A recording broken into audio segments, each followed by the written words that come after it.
আল্লাহ রাসূল সাল্লাল্লাহু আলাইহি ওয়া আলিহি ওয়াসাল্লাম তিনি একবার মসজিদে নববীতে বসা, এক বেদুইন আসলেন। বেদুইন, নোমাডিক গাই, বেদুইন যার মধ্যে সভ্যতার ছোঁয়া লাগেনি। তো সে মসজিদে ঢুকেই উঠে চড়ে আসলেন, উটটাকে মসজিদের পিলারের মধ্যে বেঁধে রাসূল সাল্লাল্লাহু আলাইহি ওয়াসাল্লামকে সালামও দিচ্ছে না। কি দিচ্ছে না? সালামও দিচ্ছে না, কথাও বলতেছে না। মসজিদে ঢুকে পিলারের মধ্যে উটটাকে বেঁধে 2 রাকাত নামাজ পড়া শুরু করছে।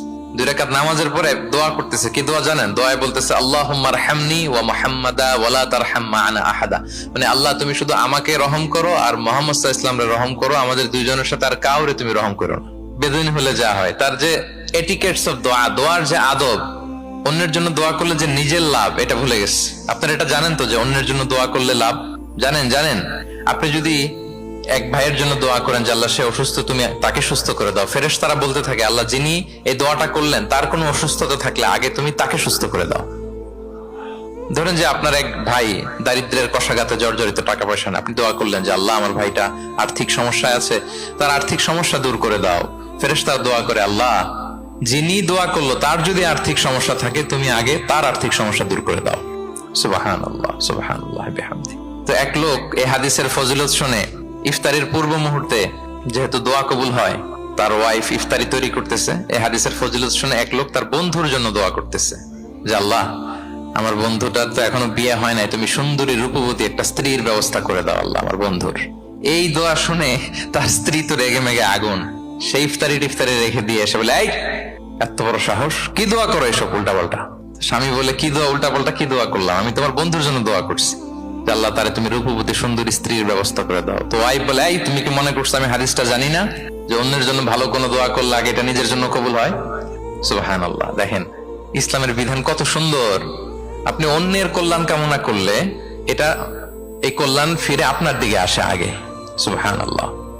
তো ওই বেদুইনের এটা জানা ছিল না, সে এসে দোয়া করতেছে আল্লাহুম্মা আরহামনি ওয়া মুহাম্মাদা ওয়া লা তারহাম মা'আনা আহাদা। আল্লাহ তুমি শুধু আমারে রহম করো আর মুহাম্মদ সাল্লাল্লাহু আলাইহি ওয়াসাল্লামকে রহম করো, আমাদের দুজনের সাথে আর কাউরে রহম করো না। রাসূল সাল্লাল্লাহু আলাইহি ওয়াসাল্লাম তাকিয়ে বলেন হায় রে, একটা প্রশস্ত বিষয়কে সে সংকীর্ণ করে ফেললো।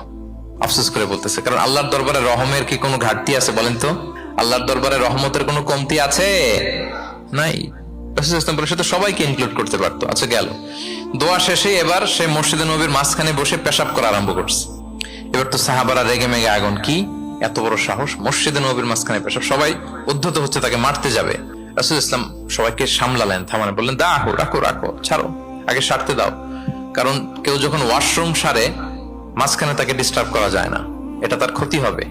রাসূল ইসলাম বললেন রাখো, লেট হিম পাস ইউরিন, তাকে কাজ সারতে দাও। সে কাজ সারলো। এবার রাসূল ইসলাম বললেন ও হারিকু আলা বাউলিহি সাজলান মিন মা, তার পেশাবের উপর এক বালতি পানি ঢেলে দাও, দিয়ে ফেললো।